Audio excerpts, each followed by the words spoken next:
Samsung has just started rolling out a new Android 8.0 Oreo beta firmware for the Galaxy S8 and Galaxy S8 Plus.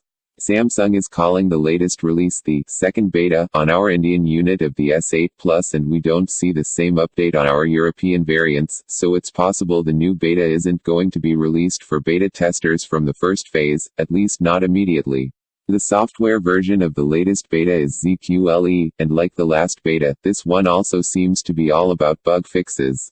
Not surprising, as all the new features have no doubt been implemented already, and Samsung is likely to focus on ironing out any errors and bugs as we inch closer to the final release of Oreo for the Galaxy S8.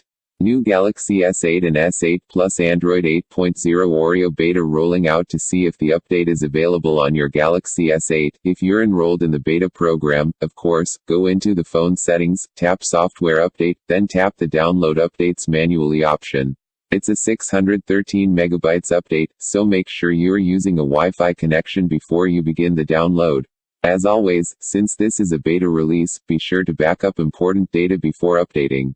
We'll be digging into the new beta to see if anything has changed or improved. In the meantime, you can check our What's New with Android 8.0 Oreo series to see all the major features that the latest version of Android brings to the Galaxy S8 and S8 Plus. Have you received the latest beta on your Galaxy S8 or Galaxy S8 Plus? Update: the same beta is now rolling out in other regions where the beta program is available, making it officially the fifth Oreo beta.